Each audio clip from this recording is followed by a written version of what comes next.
orang yang diharamkan mengharamkan pula, diharamkan berkahwin sama-sama mahram kita.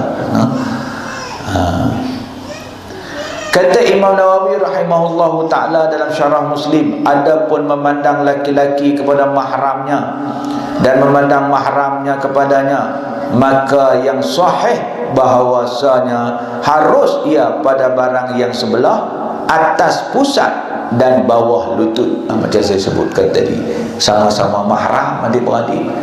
Orang yang haram kahwin dengan kita, dia tak boleh kahwin dengan kita kot mana pun, dia dipanggil mahram. Mana kawasan yang boleh dipandang? Atas pada pusat, bawah pada lutut, sama ada laki-laki ataupun perempuan. Dia tersebut di sini tu. Adapun memandang laki-laki kepada mahramnya, mana cerita ni laki-laki pandang mahram perempuan, dan memandang mahramnya kepadanya, perempuan tu pula pandang kat dia laki-laki, maka yang sahih bahawa harus ia pada barang yang sebelah, atas pusat dan bawah lutut. Kan dia longgar lah. Dan kata qil, tiada halal melainkan barang yang zahir ia pada waktu berkhidmat dan bekerja. Ada satu pendapat pula, tapi yang sahih tadilah, ada pendapat dalam mazhab Syafi'i ini, dia kata yang boleh tengok adik-beradik ni kawasan yang zahir waktu dia buat kerja.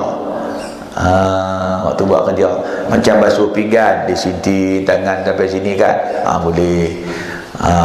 Apa lagi, apa-apalah anggota yang zahir masa buat kerja tu tak apa. Tapi ini hanya satu pendapat kecil yang ada dalam mazhab Syafi'i. Yang sahihnya kan boleh dipandang kecuali antara pusat dan juga lutut, sama-sama mahram yang diharamkan kahwin. Wallahu a'lam kita. Kemudian masalah memandang laki-laki kepada perempuan. Kata Imam Nawawi rahimahullahu ta'ala, bermula memandang laki-laki kepada perempuan yang bukan mahram, dan isteri dia tu mahram kita pun bukan, isteri kita pun bukan, dan seumpamanya itu, haram pada tiap-tiap sudut daripada badannya, haram. Tengoklah tang mana pun, maka hukumnya haram. Kan. Jadi sebab tu apa nama ni, orang perempuan ni kena kesian kat orang lelaki. Kalau dia buka aurat, dia berdosa. Orang lelaki pun banyak dapat dosa kerana orang perempuan.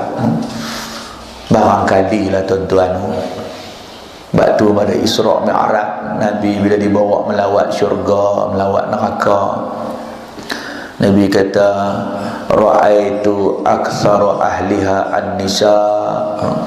Apabila aku dibawa melawat ke neraka, aku lihat kebanyakan penghuninya adalah perempuan. Pasal banyak benda yang dia nak kena jaga, tapi dia buat lebih kurang. Antaranya aurah kan. Kita duk tengok siapa lah fikir-fikir kali. Dan kan orang perempuan ni beribadat rajin, rajin mengaji pun rajin, ngaji lawan kira. Orang perempuan banyak ada orang lelaki. Orang lelaki kurang sikit. Tapi tak tahu lah kot pakat main lelaki bini. Tapi kalau lelaki bini pun takkan orang lelaki-lelaki sikit. Tapi takkan kot pakat buat main bini, 4 bini buat main. Tu jadi ramai, kan. Bayang sedekah pun kan. Tapi Nabi tengoklah tu. Tu mungkinlah sebab orang perempuan ni dia banyak benda yang dia nak kena jaga dari segi hukum. Tengok segi aurat sudahlah. Laki-laki pusat dengan lutut boleh main mengaji dah, perempuan tak boleh. Nak kena ambil masa, kena pastikan. Dia banyak kena. Sebab tu makcik sekalian, saya bisa jumpa lah satu hadis disebut dalam satu kitab Rasulullah ketika jawab soalan muslimat ni, tanya dia, seorang perempuan ni dia renyah banyak, nak kena berhati-hati dengan hukum bab aurat, batu lagi bab sembahyang. kan bab semayang. Kalau haid dia habis dalam waktu yang boleh jamak, dia kena qada balik kan. Habis dalam waktu asar, zuhur kena qada. Sebab dia boleh jamak kan semayang tu. Walaupun qadar takbiratul ihram, kan, dan takbiratul ihram je waktu tu dia habis hujung asar kan, hujung asar, qadar dia dan takbiratul ihram dalam waktu tu, kan, waktu tu waktu boleh jamak dengan waktu sebelumnya. Jadi renyahnya. Jadi apa nama, ada seorang pada tanya, yang macam mana Rasulullah nak jaga? Rasulullah jaga, kemudian perbanyakkan sedekah. Orang perempuan ni digalakkan banyak bersedekah, kerana sedekah dia mengkifaratkan dosa-dosa kita yang sukar ni. Ada riwayat menyatakan demikian. Sebab apa digalakkan orang perempuan yang rajin bersedekah? Sebab banyak benda-benda haram yang dia nak kena jaga, yang tak macam orang lelaki-lelaki. Mudah-mudahan Allah kifaratkan. Sebab tu kita kalau suruh tabung ni kecil lah apa, orang perempuan berbanyak, orang lelaki sikit. Pasal dia beritahu orang mengaji, orang faham, ni kifarat aku kut silap-silap dalam nak mentadbir haid kita, sembahyang kita, aurat kita. Lepas tu banyakkan buat ibadat-ibadat sunat, khususnya bersedekah, sebab sukar nak jaga. Dia kena jaga. Kadang-kadang kerana dia orang lelaki-lelaki masuk dalam parit, dia pakai ketat elok kan. Kita bawa kereta lari 180, tengok duduk tepi jalan, tak tengok pun rasa lagu membazir. Tengok gong terjun tu, ustaz apa ustaz? Dia tengok zuina linnasi hubbus syahwat minan nisa. Allah kata, Allah hiasi manusia ni keinginan kepada perempuan dan sebagainya. Dia tengok tu imam apa, tu imam dia kelin juga kan. Tu imam dia kelin sajalah, tu Bilal lama sikit. Dia biasa fitrah. Baik. Jadi dia kata di sini, memandang laki-laki kepada perempuan, kata Imam Nawawi, bermula memandang laki-laki kepada perempuan yang bukan mahram dan isteri dan semuanya itu haram pada tiap-tiap sudut daripada badannya. Begitu juga haram atas perempuan bukan mahram itu memandang laki-laki kepada tiap suatu daripada badannya, yang kawasan aurat tadilah. Sopa. Sama ada laki-laki memandang perempuan atau perempuan memandang laki-laki dengan syahwat atau dengan ketiadaan syahwat. Syahwat atau dengan ketiadaan syahwat, tak kira, hukumnya haram. Dan telah berkata ashab kita, mazhab Syafi'i lah, tiada haram perempuan memandang muka laki-laki dengan ketiadaan syahwat. Tengok berurusan tu tak ada ini apa, tak apa, Dan kata Imam Nawawi, dan tiada ini qaul dengan guna apa suatu, dan tiada farak pula antara perempuan merdeka dan perempuan saya pun tak ada beza, tak ada farak apabila adalah kedua-duanya itu ajnabiyah. Kan haruslah. Kemudian kita tengok sikit lagi, memandang muka budak muda yang muka segak. Ini satu salah, orang laki-laki tapi dia segak lebih daripada orang perempuan ni. Tambah hari ni teknologi hari ni kan, dia boleh buat ni lah, geng-geng hat lembut ni, kan. Dia boleh pergi buat muka silap-silap segak pada orang perempuan.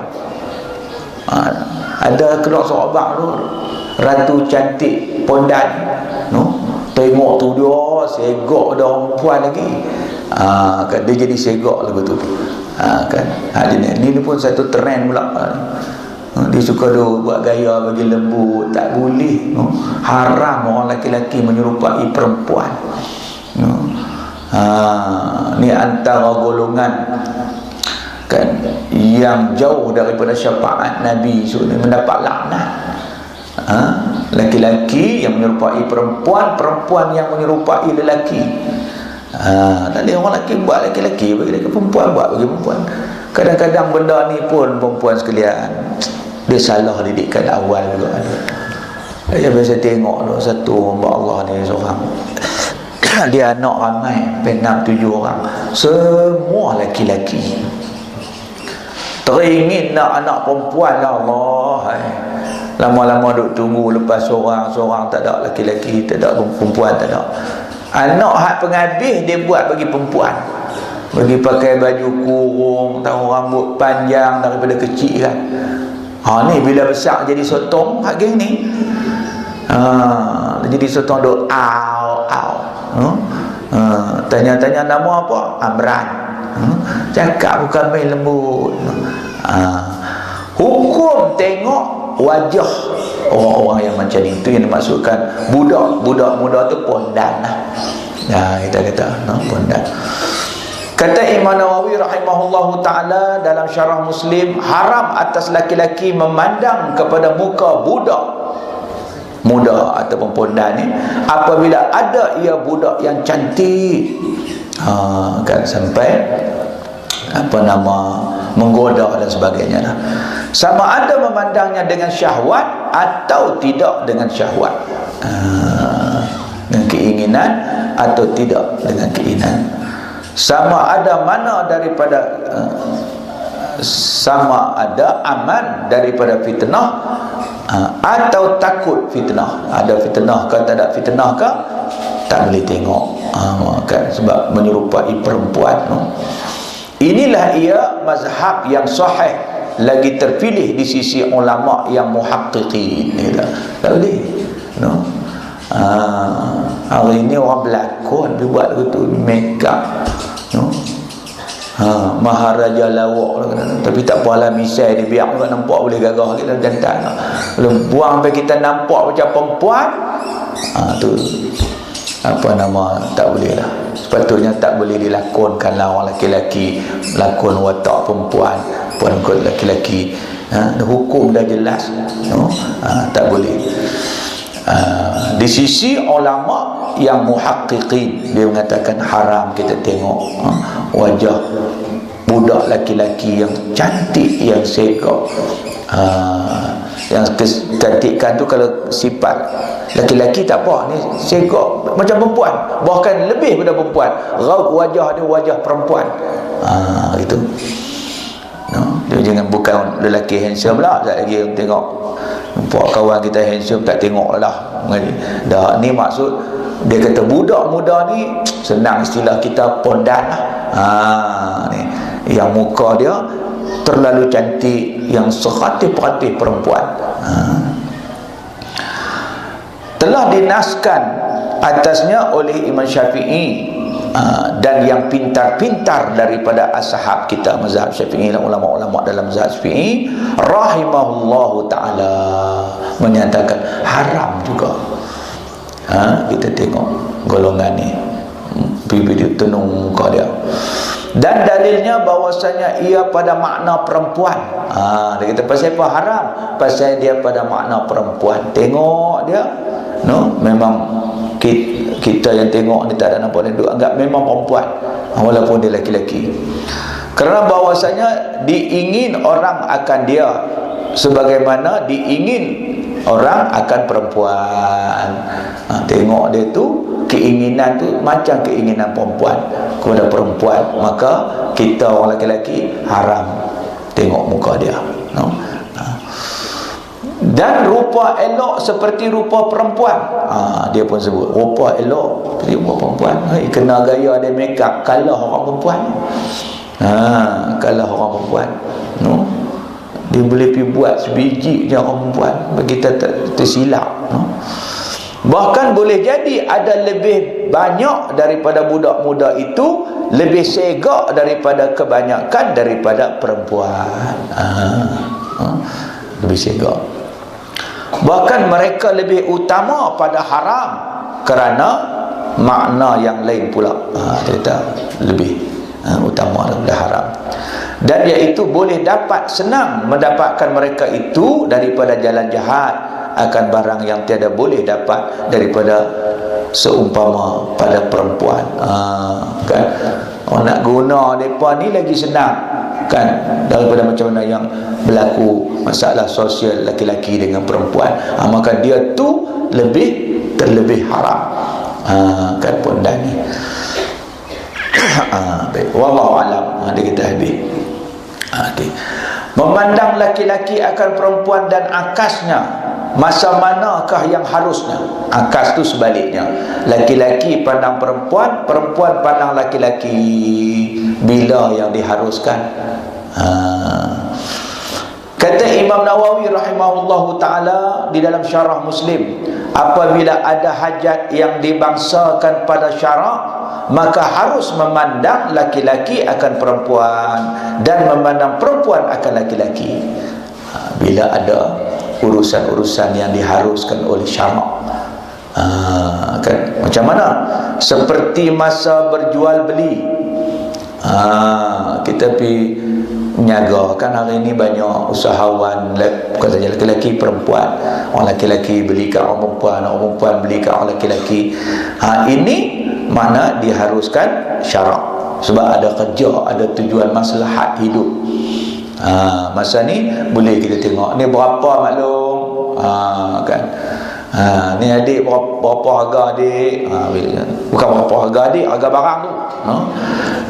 Waktu kita bercerita ni tahan lama ke berapa hari, boleh sekali cas berapa lama boleh tahan, boleh handphone kan, duduk sembang. Itu tak apa, sebab kita sedang bermuamalah mengikut syarak.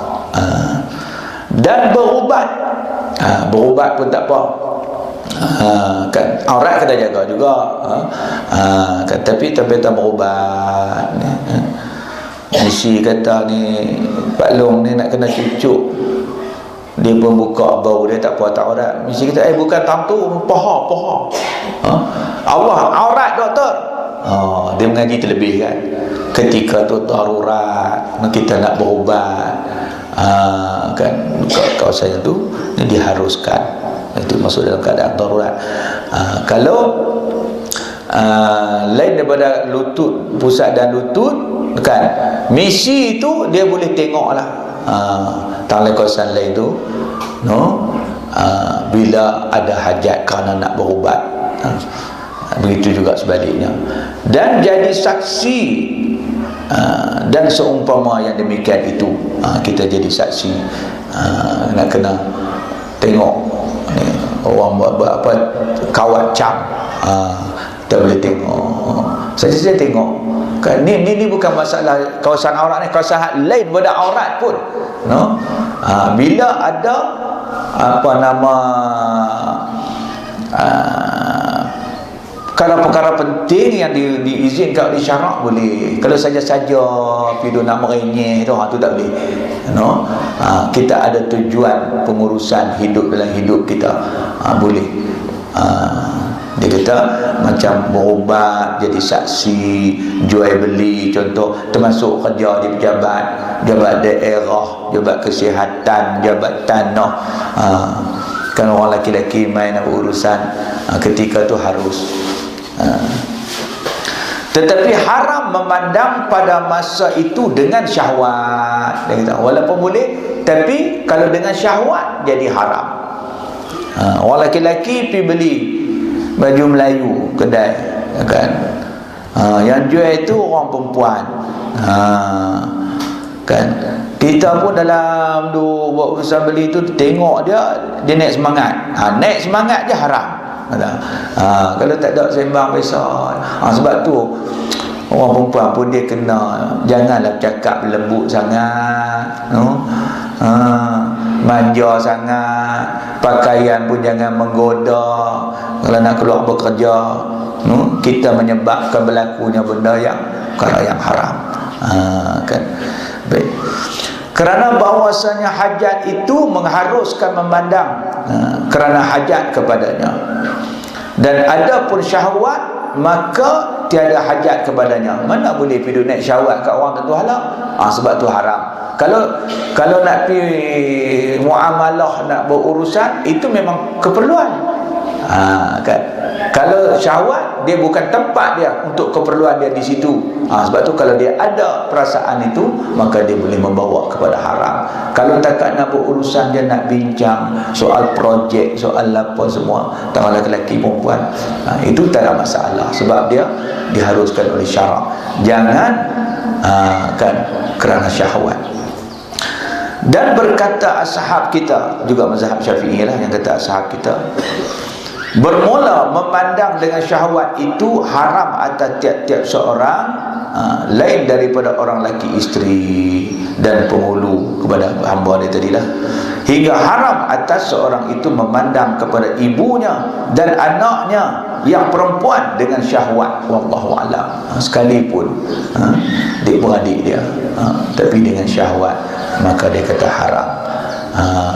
Jadi kita kena penampilan kita kalau bekerja, perempuan yang bekerja kan, untuk muamalah dengan orang lelaki-lelaki, kita kena menyiapkan diri kita sebagai seorang pekerja yang tidak akan menimbulkan fitnah, yang tidak akan menaikkan syahwat, kan, yang tidak mempamerkan perhiasan, jaga aurat elok-elok. Kalau tidak, hari-hari kita duk terlibat dengan perkara yang dosa.